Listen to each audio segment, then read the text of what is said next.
Sports से जुड़ी किसी भी छोटी या बड़ी अपडेट के लिए सब्सक्राइब करें स्पोर्ट्स तक और साथ ही किसी भी नोटिफिकेशन को पाने के लिए बेल आइकन को दबाना ना भूलें।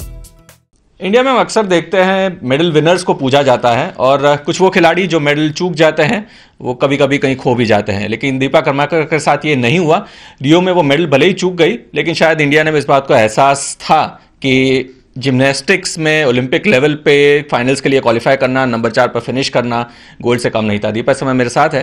दीपा, प्लेजेंटली सरप्राइज थी आप जब जिस तरीके का रिसेप्शन मिला? ऑब्वियसली तब आपको एहसास हुआ होगा, हर किसी ने कॉन्ग्रेचुलेट किया, आप खुद जानती थी कितनी बड़ी अचीवमेंट थी, लेकिन इस बार इंडिया ने भी पहचाना जब आप रियो में नंबर 4 पर फिनिश करके लौटी।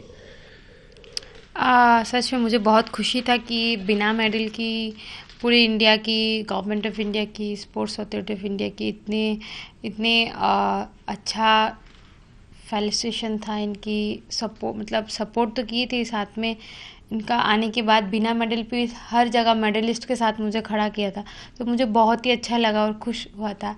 तब ऐसा लग रहा था कि शायद जिम्नास्टिक्स आज इंडिया में बहुत पॉपुलर हो गया। आप ये किताब लेकर आ रही है, ये किताब है Deepa Karmakar the small wonder. आपको लगता है इस किताब के जरिए और आपके अब तक जो मेहनत रही है इसके जरिए आप यंग ब्रिगेड को, जिम्नास्टिक को प्रोफेशनली लेने के बारे में जो ड्रीम करते हैं उसके बारे में उन्हें भरोसा दिला रही है? सच में अगर जो इस किताब के बाद मुझे लगता है कि यंग जनरेशन जिम्नास्टिक्स को सच में बहुत आगे ले जाएगा और वो लोग सोचेगा कि नहीं, हमें भी ओलंपिक जाना है और शायद वहाँ से मेडल लाना है। अच्छा, रियो की उपलब्धि और उसके बाद जो इंजरी में आपको समय बाहर बैठना पड़ा, ये कितना मुश्किल होता है? क्या इंजरी रिहैब का जो फेज, जहाँ शायद न सिर्फ ट्रेनिंग लेकिन आप जो रेगुलर चीज़ें भी कभी कभी नहीं कर पाती, वो जो ट्रेनिंग में जो आप मेहनत करती है उससे बहुत ज़्यादा मुश्किल होता है? हाँ, क्योंकि कंटिन्यू 1-1.5 साल रिहैब करना बहुत ही मुश्किल होता है और बहुत ही मुश्किल था मेरा, क्योंकि उसके बाद जिम्नास्टिक ऐसा ही गेम है, इसके ACL के बाद कमबैक करना हो जाते हैं मुश्किल, बट हमें ऐसा था कि नहीं, हमें कमबैक करना ही है। तो वही था, पूरे रियो के बाद तुरंत एकदम इंजरी में झुक जाना, फिर एशियन गेम्स भी इतना अच्छा नहीं गया था, तो सच में बहुत बुरा लग रहा था कि इतने दिन रिहाब करके भी फिर थोड़ा सा पेन आया ऐसे। बट जो भी हो, फाइनली लास्ट ईयर जो 2018 कोटबास में एक वर्ल्ड ओलंपिक क्वालिफिकेशन था, एक उसमें मुझे ब्रॉन्ज आया, तो आगे इस साल पूरा क्वालिफिकेशन है, तो बस अभी उसकी मेहनत चल रही है। तो वो टर्की का ब्रॉन्ज कितना रीअश्योरिंग था? मतलब आपने उस लेवल पे अचीव किया है, फिर भी जब आप रिहैब से लौटती है तो सेल्फ डाउट तो होता होगा दिमाग में? देखिए, कोटबास का ब्रॉन्ज था और टर्की में गोल्ड था, बट कोटबास की ब्रॉन्ज ऐसा था कि हमने कभी सोचा भी नहीं था शायद मेडल आ जाएगा उस टाइम, क्योंकि जो मार्क्स थी उसकी बहुत ज़्यादा थी, 14 ऑफ थी, जो हम 8 क्वालिफायर्स थे, और उसमें आप जानते होंगे ओक्साना थे, फिर जो लास्ट वर्ल्ड चैम्पियनशिप के मेडलिस्ट वो थी वॉल्टिंग टेबल की, और साथ में USA, ब्राज़ील, बहुत अच्छे अच्छे थे। बट फाइनली उनके साथ USA वैसे वर्ल्ड कप्स में बहुत कम आती है, ये ओलंपिक क्वालिफिकेशन होके आया, तो इनकी अच्छा एक वर्ल्ड चैम्पियनशिप वॉल्टर आया स्ट्रॉन्गर, तो हमारा था क्वालिफिकेशन हो गया तो ठीक है उसके बाद,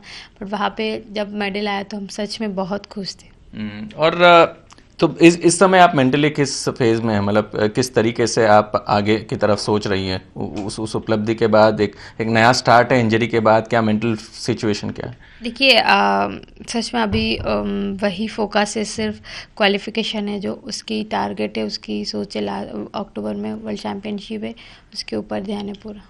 दीपा, आपकी पहचान न सिर्फ रियो का प्रदर्शन है लेकिन प्रोडनुआ है और इसके बारे में मैं जानता हूँ आप हज़ारों बार जवाब दे चुकी हैं, लेकिन आप अक्सर कहती हैं, आपके कोच भी कहते हैं कि it is not the death vault. मतलब तो क्या आपके लिए क्या ये आसान था? इस मेंटल माइंडसेट के साथ आप उतरती थी? देखिए, हाँ, जब करते थे तब तो आसान ही था, बट इसको सीखना इतना आसान नहीं था, उसमें हमें टाइम लगा सीखने में, फिर कभी कुछ इंजरी भी होता है, इधर एंकल वगैरह दर्द, बट जो भी हो, बट देखिए हर एक चीज़ जब हम ज़्यादा रिपीटेशन करते हैं हमेशा इजी हो जाते, तो वही चीज़ हुआ था, हमें इतना रिपीटेशन कराया था इसको कि वो मेरे लिए पूरा इजी वॉल्ट हो गया था। तो मतलब हमें एक अंदाज़ा बताइए एक आम व्यूअर को कि जिसे लोग डेथ वॉल्ट कहते हैं उसका कितना रिपीटेशन होता है? ऐसे 3 मंथ्स बिफोर द ओलंपिक्स किस तरीके से आप प्रिपेयर करती हैं? देखिए, बिल्कुल भी डेथ वॉल्ट नहीं है वो, ऐसे नहीं है, बहुत मतलब पहले भी 4 लड़कियाँ और कर चुके हैं उसको, एक ने सक्सेस भी किया जो जिनका नाम प्रोदनोवा है, तो वही रिपीटेशन 3 मंथ में मैंने 1000 रिपीटेशन किया था। 1000 बार? 1000 बार। तो उसमें इंजरी का रिस्क भी होता है, लेकिन फिर उसे दिमाग से दूर रखना पड़ता है। नहीं, इंजरी अब नहीं, क्योंकि हम फोम पिट में ज़्यादा रिपीटेशन करते थे, जिसमें इंजरी होने की चांसेस बहुत कम रहते, नहीं होती सेफ्टी। आगे जब आप अपने आप को प्रिपेयर कर रही है, प्रोडेनोवा will be part of your scheme of thing, किस तरीके से सोच रही नहीं, अभी तक सोचा नहीं, अभी तक तो मैंने नहीं किया नी के वजह से, बट बाद में पता नहीं, सर को पता है, वो सोचेंगे क्या करना है। पर ऑल्टरनेटिव भी टेक्निक्स आप सोच रही होंगी, क्योंकि आपको ऑब्वियसली उस लेवल पे मेंटेन करना है अपने। हाँ, अभी ऑल्टरनेटिव कुछ सोच रहे हैं हम करने का। लेकिन आप इस समय कुछ शेयर नहीं कर सकते, अब उस तरीके की ट्रेनिंग शुरू नहीं किया आपने? शुरू नहीं किया, थोड़ा थोड़ा बेसिक शुरू किया, अभी चल रही है ट्रेनिंग, देखिए क्या होता है आगे। हमने कहीं पे पढ़ा आप इसमें भिवंडी में जो ट्रेनिंग कर रही थी, बड़े ही देसी खाना वहाँ पे था, थोड़ा सा हमारे साथ शेयर कीजिए किस तरीके का ट्रेनिंग रेजिम? बाब गाँव कुछ है कि कल्याण पे, तो हम वहाँ पे ही रुके थे। तो हमारी एक जिमनास्ट है अभिजीत शिंदे, उसका ही खुद का जिम है और उसकी फैमिली ने बनाया और वही घर बना लिया उसका, तो उसमें हम रुके थे ट्रेनिंग, क्योंकि उनके पास गाय वगैरह सब थे, तो वही दूध की घी से ही खाना वगैरह पकाते थे। पहले कुछ दिन डर लग गया था कि क्योंकि हम खाते नहीं इतना प्योर चीज़, कि लूज़ मोशन वगैरह ना हो के प्रैक्टिस ना ख़राब हो जाए, तो बस वही हम, बट बाद में अच्छा लगा। 3 वीक्स कैसे चला गया पता ही नहीं चला। चलते चलते हमें बताइए, मास्टर्स डिग्री अभी परस्यू कर रही है, किताबें साथ में रखती हैं? मास्टर डिग्री खत्म हो गई। अच्छा, खत्म हो गई, कांग्रेचुलेशंस, ये मेरे से छूट गया। और आखिर में आपसे पूछूंगा, एक फ्लोर एक्सरसाइजेस का एक अपना चैलेंज होता है, उससे आप किस तरीके से लेती हैं, आप किस एटीट्यूड से उतरती हो? देखिए, वो भी एक इवेंट ही हमारे जैसा है।